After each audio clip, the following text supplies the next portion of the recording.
Assalamualaikum. Welcome to the Helix Pharmaceutical Podcast, Mind Matters. This is your host, Talal Umar. Today our guest is Dr. Hema Aslam. She is consultant psychiatrist at Jeddah Hospital, Lahore.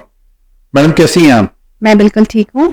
Madam आज के इस podcast session में आपसे ये जानना चाहेंगे कि mental illness क्या है और क्या ये काबिल इलाज मर्ज है? ज़हनी बीमारियाँ उतनी ही हकीकी बीमारियाँ हैं जिस तरह जिस्मानी बीमारियाँ होती हैं। जिस तरह किसी को डायबिटीज़ होती है, जिस तरह किसी को ब्लड प्रेशर का मसला होता है, इसी तरह किसी को डिप्रेशन का मसला हो सकता है, एंग्जाइटी का इशू हो सकता है, बाइपोलर अफेक्टिव डिसऑर्डर हो सकता है। ज़हनी बीमारियों की अलामात जिस्मानी बीमारियों से थोड़ा सा मुख्तलिफ होती हैं। इनकी अलामात 3 एरियाज़ में नज़र आती हैं, हमारे फीलिंग्स या एहसासात में, हमारे सोचने में और हमारे बिहेवियर में, रद्द अमल में। जैसे अगर किसी को डिप्रेशन होता है तो उसको जो फील करेगा, जो इमोशंस होंगे वो बड़ा लो फील करेगा, उदासी महसूस करेगा, उसकी सोचें जो आएंगी नाउमीदी की सोचें आएंगी, बेबस महसूस करेगा और समटाइम ऐसा भी लग सकता है कि ज़िंदगी रहने के काबिल नहीं है और ख़ुदकुशी के ख्यालात भी आ सकते हैं। और जो उसका बिहेवियर या रद्द अमल होगा, उसका किसी काम करने को दिल नहीं करेगा, जिन कामों में उसे दिलचस्पी महसूस होती थी अब उन कामों में उसको कोई दिलचस्पी महसूस नहीं होगी, वो सारा टाइम कमरे में बंद रहेगा, किसी से मिलेगा नहीं, तो ये बिहेवियर हो सकता है। इसी तरह अगर एंग्जाइटी की बात की जाए तो सोचों में अगर देखा जाए तो उसे खौफ और घबराहट की सोचें आएंगी, ये ना हो जाए, ऐसे ना हो जाए। अगर एहसासात की बात की जाए तो बहुत खौफजदा महसूस करेगा और इसका बिहेवियर देखा जाए तो वह हर टाइम डरा डरा रहेगा, किसी काम में जैसे पहले वो इंटरेस्ट लेता था उस तरह नहीं लेगा। इस तरह बाकी बीमारियों में भी इन 3 एरियाज में मेनली जो ज़हनी बीमारियां हैं उनकी अलामात नजर आती हैं। मैडम मेंटल इलनेस की एक टाइप है ऑब्सेसिव कंपल्सिव डिसऑर्डर, इसके बारे में कुछ बताना चाहेंगे आप हमें? ऑब्सेसिव कंपल्सिव डिसऑर्डर एक नफ्सियाती बीमारी है, एक ज़हनी बीमारी है जो कि काफ़ी कॉमन है। 2 से 3% लोगों में होती है, यानी हर 100 में से 2 से 3 अफराद इसका शिकार होते हैं। ये एक इंतहाई तकलीफदेह बीमारी है। अगर इसको देखा जाए ऑब्सेसिव कंपल्सिव 2 पार्ट्स है इसके, एक ऑब्सेशंस का और एक कंपल्शंस का। ऑब्सेशंस बेसिकली एक कुछ ऐसी सोचें होती हैं जो बहुत तकलीफदेह होती हैं लेकिन अपने ही ज़हन की सोचें होती हैं, बार बार आती हैं, इंसान का इस पर कोई कंट्रोल नहीं होता, वो इनको रोकने की कोशिश करता है पर रोक नहीं पाता। और इन सोचों की वजह से जो परेशानी, जो एंग्जाइटी होती है, उनको कम करने के लिए वो कुछ ऐसे काम बार बार करता है, जैसे हाथ बार बार धोएगा, चीज़ें बार बार चेक करेगा, पैसे बार बार गिनेगा, तो ये कंपल्शंस होती हैं। सो OCD के 2 पार्ट्स हैं बेसिकली, एक सोचो और वहम वसवसों का पार्ट और एक कुछ कंपल्शंस हो सकती हैं जो काम वो बार बार करता है। मैडम ऑब्सेसिव कंपल्सिव डिसऑर्डर के साइंस एंड सिम्टम्स क्या हैं? जैसे मैंने अभी एक्सप्लेन किया कि इसमें 2 तरह के सिम्टम्स हो सकते हैं। एक सोचें आती हैं, वो वहम हो सकते हैं, वसवसे हो सकते हैं, कुछ इमेजेस नज़र आती हैं, इसमें वायलेंट इमेजेस नज़र आ सकती हैं, पुरतशद्दुद इमेजेस, कुछ ऐसे ख्यालात आ सकते हैं कि मुझसे ये ना हो जाए, मैं ये ना कर दूं, और कुछ ऐसे तकलीफदेह ख्यालात जैसे मेरे हाथ गंदे हैं। हालांकि मालूम होता है कि हाथ गंदे नहीं है लेकिन ये सोचें इतनी ज़्यादा आ रही होती हैं कि वो बेबस होते हैं। उन्हें मालूम होता है कि ये उनकी ज़हन की बेबुनियाद सोच है लेकिन वो ना चाहते हुए भी इन पर अमल करते हैं। इसी तरह कुछ मज़हब के बारे में अजीबोगरीब सोचें आती हैं, कुछ जिनसी सोचें आ सकती हैं और इन सोचों की वजह से जो परेशानी होती है, जो एंग्जाइटी जनरेट होती है, उसको कम करने के लिए वो बंदा बार बार कुछ ऐसे काम करता है। जैसे अगर उसे सोचें आ रही हैं कि उसके हाथ गंदे हैं तो वो बार बार हाथ धोएगा और दिन का अक्सर और बेशतर हिस्सा घंटों के घंटों उसके हाथ धोने और अपने आप को साफ सुथरा करने में लगे रहते हैं। इस तरह अगर उसे सोचें आ रही हैं कि चूल्हे सही से बंद नहीं है, दरवाज़ा सही से लॉक नहीं है, तो वो बार बार चेक करता है। 1-2 दफ़ा चेक करना नॉर्मल होता है, शायद हम सब चेक करते हो, लेकिन जिसको OCD या ऑब्सेसिव कंपल्सिव डिसऑर्डर है ये 100,000 बार चेक करते हैं और फिर भी इनको तसल्ली नहीं होती। इनके दिन का बेशतर हिस्सा इन्हीं कामों में गुजरता है। सोचें आती रहती हैं, घंटों सोचें आती रहती हैं और फिर घंटों वो काम करते रहते हैं और जिसकी वजह से इनका सिग्निफिकेंट फंक्शनल डिक्लाइन होता है। जो काम ये कर रहे हैं, जैसे घर के कामकाज, अगर कोई खातून है तो घर के कामकाज नहीं कर पाएगी, अपने बच्चों का ख्याल नहीं रख पाएगी। अगर कोई जॉब कर रहा है तो वो जॉब पे उस तरह से परफॉर्मेंस इफेक्ट होगी, अगर कोई पढ़ रहा है तो उस तरह से पढ़ाई नहीं कर पाएगा। सो इन सोचों की वजह से और इन कामों की वजह से दिन का बेशतर हिस्सा इसी में गुजरता है और इसकी वजह से उनकी जो रोजमर्रा की जिंदगी है वो काफी हद तक इफेक्ट होती है। मैडम ऑब्सेसिव कंपल्सिव डिसऑर्डर की वजूहात क्या हैं, इसके बारे में कुछ बताएंगे आप हमें? अगर देखा जाए तो ये देखा गया है कि लड़कपन में स्टार्ट होता है और सम टाइम जवानी में भी हो सकता है, कुछ लोगों को बुढ़ापे में भी हो सकता है। सो इसकी अगर वजह देखी जाए तो एक जेनेटिक्स या अगर माँ बाप में या फैमिली में किसी को ओसीडी का मसला है तो चांसेस ज़्यादा होते हैं कि बच्चों में ऑब्सेसिव कंपल्सिव डिसऑर्डर हो सकता है। लेकिन इसके अलावा देखा गया है कि अगर अचानक से कोई बहुत बड़ा स्ट्रेस आ जाए, जैसे खुदा ना खास्ता जॉब चली जाए या ब्रेकअप हो जाए, शादी टूट जाए या खुदा ना खास्ता बच्चे को किसी को कुछ हो जाए, तो अचानक से बहुत ज़्यादा स्ट्रेस आ जाए तो उसकी वजह से भी ये हो सकता है। इन दोनों वजूहत से देखा गया कि हमारे दिमाग में कुछ केमिकल्स होते हैं जिनकी कमी हो जाती है। इसमें मेन केमिकल्स सेरोटोनिन, डोपामिन और नॉरएपिनेफ्रिन होते हैं।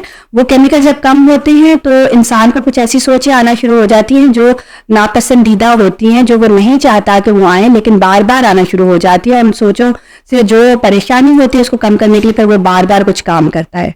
मैडम, क्या ऑब्सेसिव कंपल्सिव डिसऑर्डर ट्रीटेबल है, और अगर ये ट्रीटेबल है तो उसकी ट्रीटमेंट का ड्यूरेशन कितना है? ये एक बहुत इंपॉर्टेंट क्वेश्चन है कि ऑब्सेसिव कंपल्सिव डिसऑर्डर ट्रीटेबल है कि नहीं। पहली बात तो ये कि ऑब्सेसिव कंपल्सिव डिसऑर्डर का पेशेंट एक माहिर नफ्सियात के पास आने में कई साल लगा देता है। नॉर्मली ये अरसा 5 से 10 साल का होता है, यानी 5 से 10 साल तक वो सफ़र करता रहता है, क्योंकि समटाइम्स में ऐसी सोचें आ रही होती हैं जैसे उसको मजहब के बारे में अजीबोगरीब सोचें आ रही हैं या फिर उसको जिनसी सोचें आ रही हैं जो कि वो किसी से शेयर ही नहीं कर सकता, और वो खुद ब खुद इतने गिल्ट में होता है कि मुझे ऐसी सोचें आ रही हैं, शायद मैं अल्लाह का नापसंदीदा बंदा हो गया हूँ, शायद मेरे पे कोई अजाब होता रहा है, शायद मैंने कोई गुनाह कर दिया जिसकी वजह से मेरे साथ ये हो रहा है। तो वो किसी से शेयर नहीं करता और खुद ब खुद सफ़र करता रहता है। और नॉर्मली ऐसे पेशेंट जब प्रेजेंट करते हैं तो वो शायद ओसीडी को पहले दो तीन सेशंस में शेयर नहीं करते, वो डिप्रेशन के साथ प्रेजेंट करते हैं। समटाइम ऐसे सिवियरिटी हो जाती है कि इनको खुदकुशी के ख्यालात आना शुरू हो जाते हैं और समटाइम ये कोशिश भी कर लेते हैं। और दूसरा, जैसे अगर किसी को डर्ट एंड कंटामिनेशन की ओसीडी है, जैसे उसे ख्यालात आ रहे हैं कि उसके हाथ बहुत गंदे हैं, वो बार बार हाथ धो रहा है, तो फैमिली मेंबर्स भी समहाउ इसके साथ एक सेटिस्फेक्शन बना लेते हैं कि शायद हमारा बच्चा सफाई के बारे में ओवरली कंसर्न्ड है, कोई बात नहीं, अगर हाथ बार बार धोता है या अपनी सफाई का ख्याल रखता है ये तो अच्छी बात है। वो बच्चा या वो जो भी फैमिली मेंबर होता है वो घंटों इसी काम में लगा होता है और फैमिली आहिस्ता आहिस्ता उसके साथ यूज टू हो जाती है। तो इसलिए इस तरह के मरीजों को डॉक्टर के पास या माहिर मर्ज नफ्सियात के पास आने में काफी वक्त लग जाता है, जो कि नहीं होना चाहिए। हर मर्ज की तरह जितना आप देर लगाएंगे डॉक्टर के पास या माहिर मर्ज नफ्सियात के पास आने में, उतनी ही बीमारी स्वेयर होती चली जाएगी। मेरे पास मैंने कुछ ऐसे भी मरीज देखे हैं जिन्होंने पहले 1-2 सेशन वॉशरूम में लिए, यानी वो सारा दिन वॉशरूम में ही रह रहे थे, सिर्फ सोने के लिए बाहर आते थे क्योंकि इतने हाथ धो रहे थे, फिर हाथों की स्किन ऊपर से उतर जाती है, लेकिन वो इस चीज़ को नहीं रोक पाते कि ये हमारे ज़हन के फजूल बेबुनियाद ख्यालात है, हमारे हाथ असल में गंदे नहीं हैं। सो इतनी ज़्यादा डिबिलिटेटिंग और पेनफुल बीमारी है ये। मेरे ख्याल में सारे नफ्सियाती इमराज में सबसे ज़्यादा तकलीफ दे बीमारी ओसीडी की है, क्योंकि इसमें इंसान को वो ख्यालात आ रहे होते हैं जो वो नहीं चाहता कि उसको ख्यालात आए और वो बहुत कोशिश करता है उनको रोकने की। तो जब वो फिर दूसरी बात, जब वो किसी से ये चीज़ें शेयर करता है तो उसे क्या सुनने को मिलता है, तुम ऐसा ना सोचो। अगर वो चाहता है, अगर ये उसके कंट्रोल में हो तो वो आपसे क्यों शेयर करे, वो क्यों ना उनको कंट्रोल कर ले, क्यों ना उनको रेजिस्ट कर ले, वो तो कर ही नहीं पा रहा था, वो आपसे शेयर कर रहा है। सो अगर आपके आसपास कोई ऐसा बंदा है जो इन चीज़ों से स्ट्रगल कर रहा है तो प्लीज़ उसको माहिर अमराज नफ्सियात के पास लेके जाइए ताकि टाइमली ये मर्ज इलाज हो सके। इस मर्ज में नॉर्मली सिवियरिटी देखी जाती है कि कितना स्वेयर है, सिवियरिटी लेवल क्या है, उसके मुताबिक इलाज किया जाता है। इलाज के 2 तरीके हैं। एक मेडिसिनल मैनेजमेंट है जिसमें कुछ अद्वियात दी जाती हैं जो दिमाग में उन केमिकल्स की मिकदार को पूरा करती हैं जिनके कम होने से ये बीमारी होती है।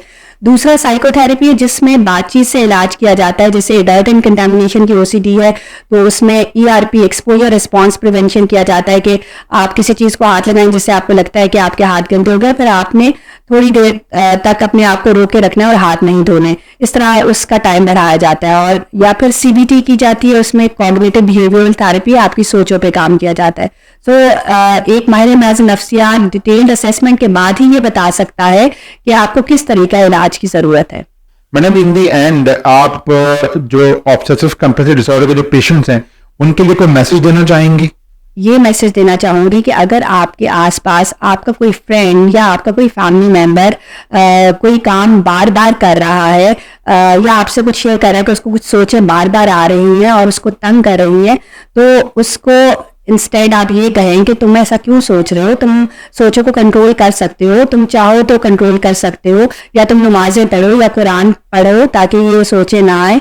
देखिए नमाज कुरान पढ़ना बहुत अच्छी बात है और हर मुसलमान को करना चाहिए, पर अब जब आप बीमार होते हैं तो उसका इलाज कराना होता है। उस टाइम इस तरह की बातें ये कहना उसकी बीमारी का इलाज नहीं है। उस टाइम आपने उसको किसी माहिर इलाज नफ्सियात के पास लेके जाना है ताकि उस बीमारी से वो निकल सके। कुरान भी यही कहता है, अहादीस भी यही कहती है कि जब आपको कोई बीमारी होती है तो आपने उसका इलाज कराना होता है। और ओसीडी एक इस्टेब्लिश्ड नफ्सियाती बीमारी है जिसमें दिमाग के केमिकल्स कम हो जाते हैं, तो उसी केमिकल की मिकदार को माहिर इलाज नफ्सियात दवाइयों की मदद से पूरा करते हैं।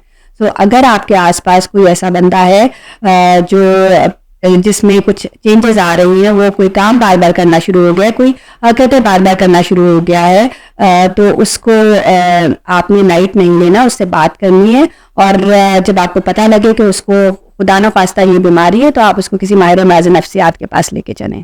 Thanks a lot madam for today's podcast awareness session. आपके टाइम का बहुत बहुत शुक्रिया। आपने जो आज हमें इंफॉर्मेशन प्रोवाइड की है ऑब्सेसिव कंपल्सिव डिसऑर्डर के लिए, आई एम श्योर वो इंफॉर्मेशन सुनने वालों के लिए बहुत ज़्यादा इंफॉर्मेटिव होगी और वो इंफॉर्मेशन यूजफुल रहेगी पेशेंट्स को अपना क्वालिटी ऑफ लाइफ बेहतर करने में। Thank you very much.